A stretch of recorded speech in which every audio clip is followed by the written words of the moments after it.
So with season 3 of Jujutsu Kaisen coming out soon, I wanted to talk about characters that I thought were GOATs. And one of the biggest GOATs in all of anime, not just Jujutsu Kaisen, is my boy Sukuna. And this is why.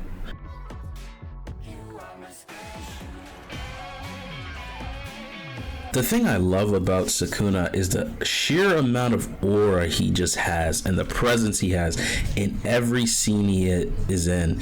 Like in season 1, episode 4, when he's fighting that special grade and he's like, yo, just follow me, let's go kill some kids. And then as soon as that special grade disobeys him, he's like, okay, I'll just play with you. And he plays with them. And he just doesn't do that with that character. He does that with a lot of characters in the show. He will go around and play with his prey. He'll play with villains and heroes. You know, like Itadori will get tortured by him, but he'll also torture Jogo, another pretty powerful villain, especially since we've seen what he did in season 2. Sukuna, he's just so cool. It's really refreshing to see a villain that can just like be scary like every time he's on screen. It's just crazy. He was written really well. He's a really good villain for JJK. In a show with pretty great villains, he's top tier.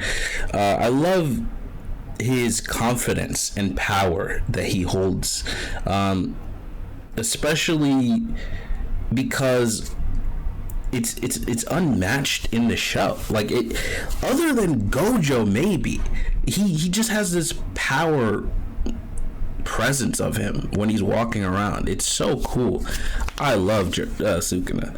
Scenes in the show for me is when he's talking to Jogo after he's defeated him, and he's basically telling him that if you just went scorched earth and killed as many people as possible, maybe you would have furthered your goals.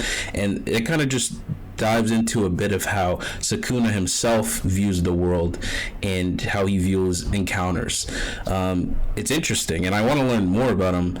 Only season 2 so far, because season 3 is not out, and I'm really excited for the rest of the show and what they give to Sukuna and what his end goal and mission is. I don't know, it's just so fun to watch him play in this world full of really powerful people, but him being one of the most powerful at all times is so scary. Like when I say he plays with people's lives, I mean he plays with their lives. Like that moment in that fight with Jogo, one of the best fights in the show, absolutely, when he's just like, okay, now everybody in this radius stop, and Panda's like, oh my god, I'm about to get killed, I'm murked, and then he's like claps his hands, and then he lets everyone go, and then he still survives because he's the GOAT. Like, Sukuna is the GOAT. I love everything about this character. But he hasn't even been in the show that many times. There's that moment in season 1, the arc where they're fighting the special grade when he comes out. There's the arc where he's fighting Megami, and then there's the moment in season 1 where he's laughing at Itadori because of Junpei, and then in season 2 he only shows up at the end of Shibuya arc, so he isn't even in it that much, but he just has so much presence. It's just so fun to watch. He scares everyone when he drops down.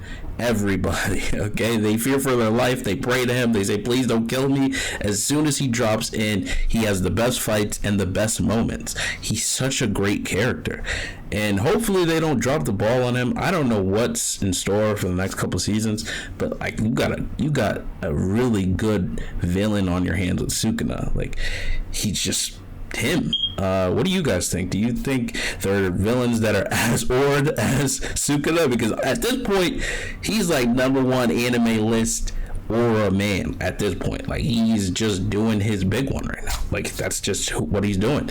Like, he's taking out all the characters in the show. Everybody fears him. That's just who he is right now. Who do you guys think even matches with him? Not even just in JJK, but in anime. Thanks for watching.